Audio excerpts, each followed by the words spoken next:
द्वारा लेखक जगदीश चंद्र माथुर जी। हमारी इस कहानी में टोटल 6 कैरेक्टर्स हैं, जिसमें सबसे इम्पोर्टेंट कैरेक्टर है उमा, जो बीए तक पढ़ी हैं और दिखने में काफ़ी खूबसूरत हैं। बाय द वे, आज उमा को लड़के वाले देखने आ रहे हैं। दूसरी कैरेक्टर हैं उमा की माँ प्रेमा, जो एक हाउसवाइफ हैं। और हमारे तीसरे कैरेक्टर हैं उमा के पिता रामस्वरूप, जो बड़े ही खुले विचार के इंसान हैं। जिस जमाने में लोग लड़कियों को पढ़ाना भी जरूरी नहीं समझते थे, वो अपनी बेटी उमा को बीए तक पढ़ाएं। चौथे कैरेक्टर का नाम है रतन, जो रामस्वरूप के घर में एक नौकर हैं। कहानी के 5वें कैरेक्टर का नाम है शंकर, जो उमा को देखने आने वाला है। बाय द वे, शंकर एक बहुत ही अंडर कॉन्फिडेंट सा इंसान है। वो वही करता है जो उसके पिता कहते हैं। गजब बेइज्जती है। एंड कहानी के 6वें और आखिरी कैरेक्टर हैं शंकर के पिता गोपाल प्रसाद, जो प्रोफेशन से तो एक वकील हैं, लेकिन उनकी सोच बड़ी ही छोटी है। वो अपने बेटे को तो मेडिकल की पढ़ाई करा रहे हैं, लेकिन उन्हें बहू बस 10वीं पास ही चाहिए। ओ सॉरी, 10th फेल होगी तब भी चलेगी। और क्या करेगा? जब परमात्मा के अकल बढ़ रही थी तो क्या देर से पहुंचा था? बिछादू साहब, और ये पसीना किस लिए बहा है? हमने भी जमाने में खूब कसरतें की है। कलसों से नहाता था लोटों की तरह, पसीना बहाता है। और जा बहू जी के कमरे से दरी लेके आ जाओ, कल धोबी के यहाँ से आई है। ठीक है।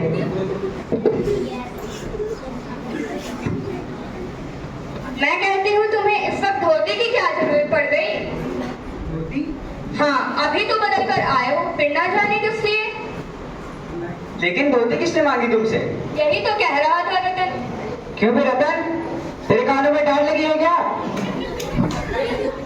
क्या कहा था मैंने?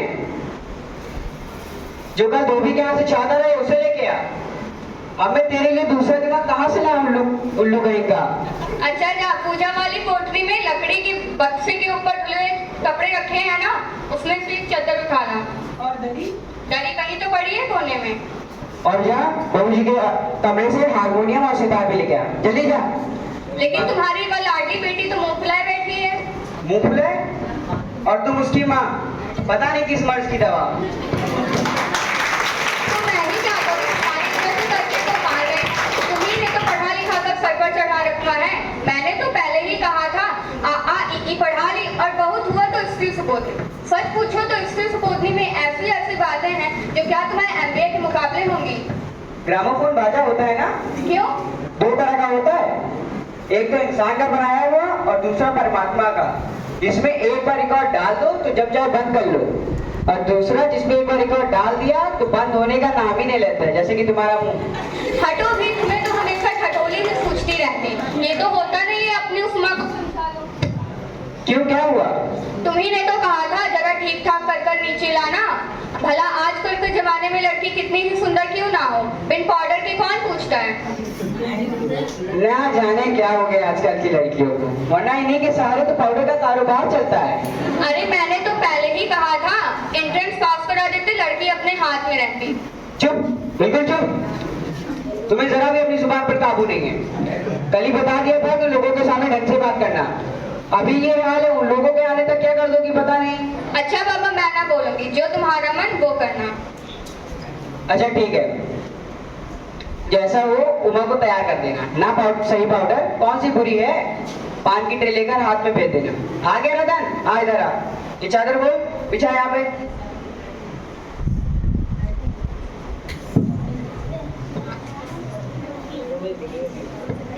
पकड़ चादर।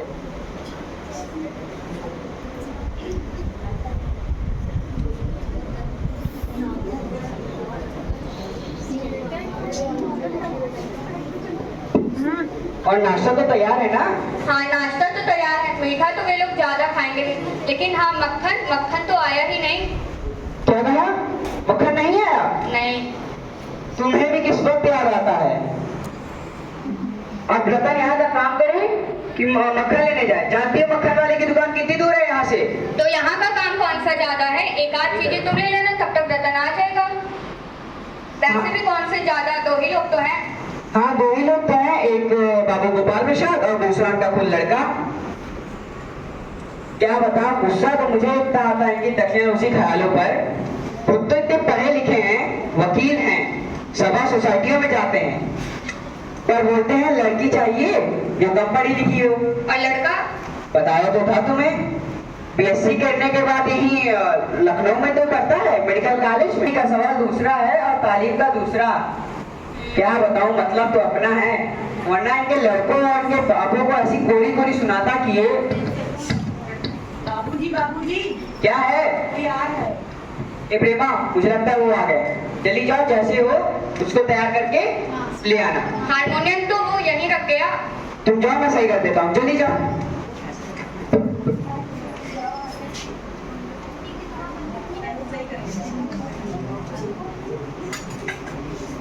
तू गया नहीं मत खिलाने, जल्दी जा, सब चौपट कर देगा उल्लू कहीं का। जल्दी जा, अबे इधर से जा, उधर से नहीं, इधर से जा, उल्लू कहीं का।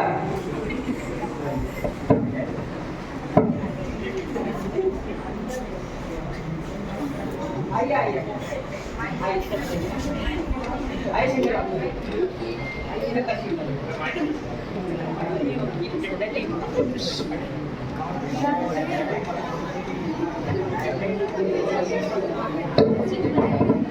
और बताइए गोपाल बाबू, आने में कोई तकलीफ तो नहीं हुई? नहीं नहीं जनाब, तांगे वाला जानता था और फिर हमें तो यहाँ आना ही था। रास्ता कैसे रहा? अरे आपने तो मेहरबानी की मेरे ऊपर। और शंकर बाबू, क्या हाल चल रहा है आपका? सब बढ़िया। और बताइए, आपका कोर्स तो लगभग खत्म होने वाला होगा? यही साल 2 साल। अच्छा, साल 2 साल।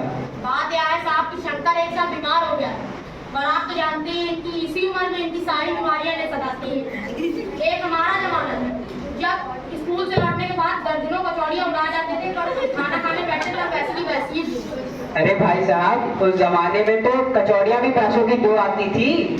जनाब, हाल यह था कि 4 पैसे में ढेर सी मलाई आती और अकेले तो हमें हजम करने की ताकत होती थी, अकेले।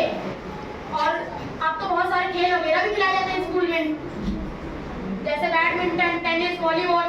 पहले कुछ लोग सिर्फ क्रिकेट और हॉकी खेला करते थे, मगर मजाक की कोई उन्हें कमजोर कहीं। जी हाँ, उस जमाने की तो बात ही दूसरी थी। आजकल के जमाने में बात पढ़ाई का यह हाल था कि एक बार पढ़ने बैठे तो 12 घंटे की सिटिंग हो गई, 12 घंटे की।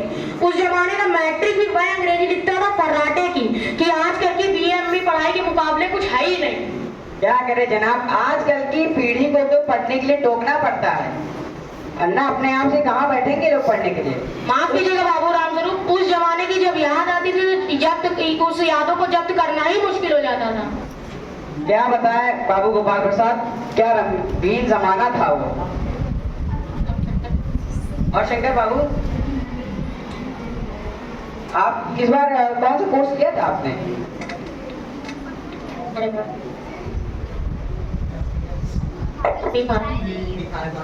ओ अच्छा अच्छा, आप बस यही बैठिए, मैं अभी नाश्ता लेके आता हूँ।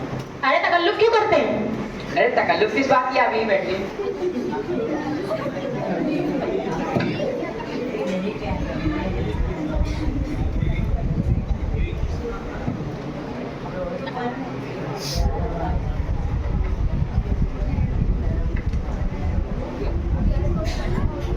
आदमी तो भला है, मकान मकान से हैसियत भी पूरी नहीं मालूम होती है। जी क्या कहते हैं शंकर बाबू? जी, आप सही कह रहे हैं। और चुप करके चलता है, रीढ़ सीधी करके चल। तुम्हारे दोस्त सही कहते हैं कि शंकर की बैकबोन में टाइफाइड है।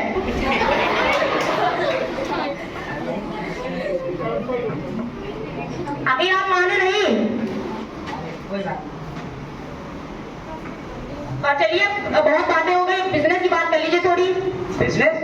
ओ अच्छा अच्छा अच्छा, बिजनेस। अरे वो सब बातें तो होती रहेंगी, पहले आप नाश्ता तो कीजिए। अरे क्यों तकल्लुफ कर रहे हैं आप? आप बैठिए।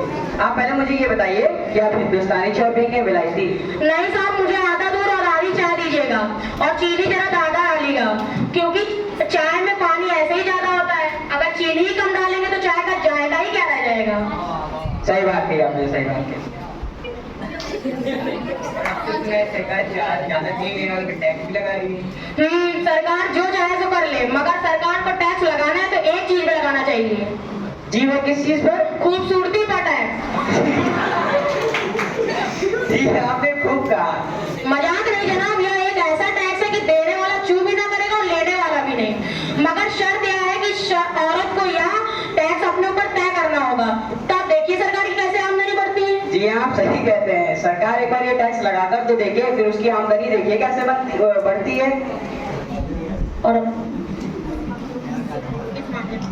कि शंकर बाबू, आपका क्या ख्याल है इस मामले में? किस मामले में? यही कि शादी तय करने में खूबसूरती का कितना हिस्सा होता है? वह बात दूसरी है बाबू राम स्वरूप। लड़की का खूबसूरत होना निहायत जरूरी है, चाहे वह कैसे भी हो, पाउडर लगाए चाहे ब्यूटी पार्लर जाए। और हम आप तो मान भी जाएंगे मगर घर की औरतें कहाँ मानेंगी। जी हाँ वो तो है ही है। रही बात हमारी बेटी की, वो तो आप अभी देख ही लीजिएगा। हाँ, आपसे इतनी बातचीत हो चुकी तो अब रस्मी समझिए। जी हाँ आपकी बड़ी मेहरबानी हुई मेरे ऊपर। और जाएगा तो मिल ही गया होगा। जी हाँ जायजा का मिलना कौन सी बड़ी बात है। ठाकुर जी के चरणों में रख दिया है, बस खुद का खुद मिला हुआ समझिए। ये आपने ठीक कहा, बिल्कुल ठीक। और मेरे खानों में जो भनक पड़ी है क्या ठीक है? जी वह क्या? बात यह है जनाब कि मुझे कम पढ़ी लिखी लड़की चाहिए, हद से हद तक सिर्फ मैट्रिक पास होनी चाहिए। कौन रखेगा मैम साहब, नखरे तो झेलने नहीं है। क्यों, क्या कहते हैं शंकर बाबू? जी हाँ कोई नौकरी वोकरी तो करानी नहीं उनसे। अरे नौकरी का कोई सवाल ही नहीं उठता है। जनाब देखिए, कुछ लोग मुझसे कहते हैं जब आपने अपने लड़के को BM में करा ही रखा है तो उनकी बहू ही ग्रेजुएट लीजिए। मगर पूछो ना के ठेकेदारों से कि मर्दों की पढ़ाई क्या आम बात है? उनका तो काम ही है कामयाबी प्राप्त करना। अगर औरतें पढ़ने लगेंगी तो हो चुकी गृहस्थी। कौन सा हमें उन्हें पॉलिटिक्स में बहस कराना है, ना ही अंग्रेजी अखबार पढ़ाना है। मोर के पंख होते मोरनी के नहीं, शेर के बाल होते शेरनी के नहीं। जी हाँ जनाब, मैं आपसे एक और बात कहना चाहूंगा कि मर्द की दाढ़ी होती है औरत के नहीं। अरे आप भी क्या बात करते हैं। दुनिया में कुछ बातें सिर्फ मर्दों के लिए और ऊंची तालीम में उसी में आ जाती है। जी हाँ। अरे आपने तो कुछ नाश्ता किया ही नहीं, ये उठाइए। धन्यवाद धन्यवाद धन्यवाद। बस हो चुका साहब, नाश्ता ही तो करना था, पेट थोड़े ना भरना था। वैसे भी टोस्ट वोस्ट तो मुझे पसंद ही नहीं है। और पान वान मंगाओ? नहीं नहीं नहीं नहीं नहीं और सिगरेट पिएंगे? जी नहीं नहीं। आप यही है। प्रेमा, उमा को लेके आ जाओ।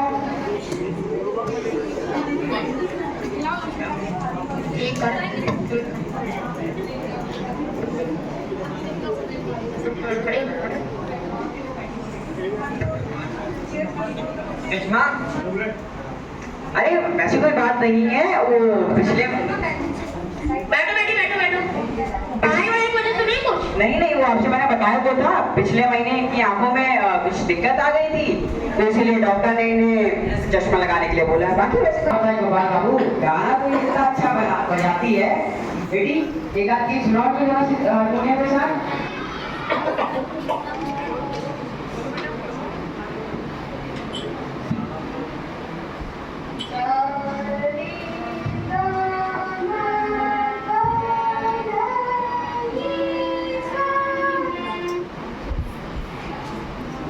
क्यों क्या होगा?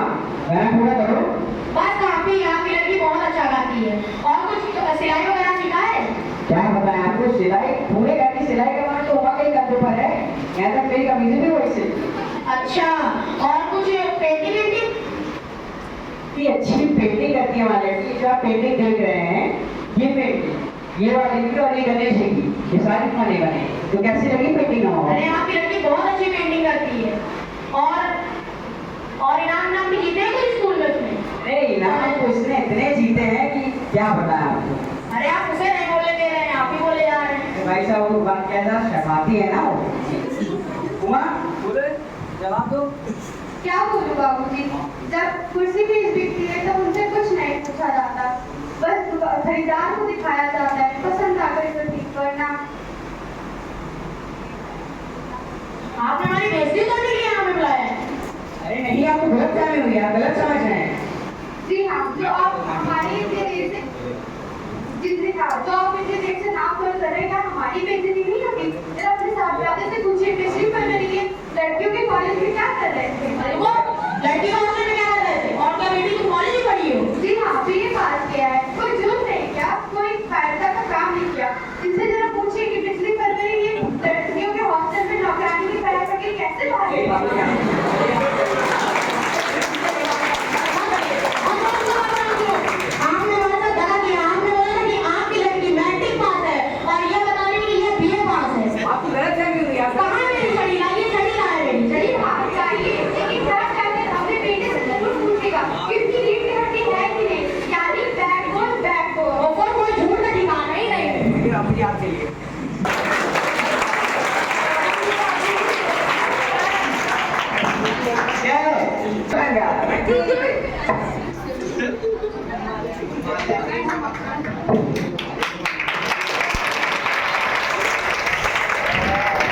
चाहिए। मैं आशा करती हूँ कि आप सभी अतिथिगण को यह एकांकी नाटक अच्छा लगा होगा। इस एकांकी के द्वारा हम सभी ने कुछ सीख ग्रहण की है। इस एकांकी के बारे में मेरे मत विचार कुछ इस प्रकार से हैं कि हमें लड़के और लड़की में भेदभाव नहीं करना चाहिए और हमें नारी शिक्षा को उजागर करना चाहिए और हमें अपने मन में यह आशंका नहीं रखनी चाहिए कि जो काम लड़का कर सकता है वो लड़की नहीं कर सकती है। धन्यवाद।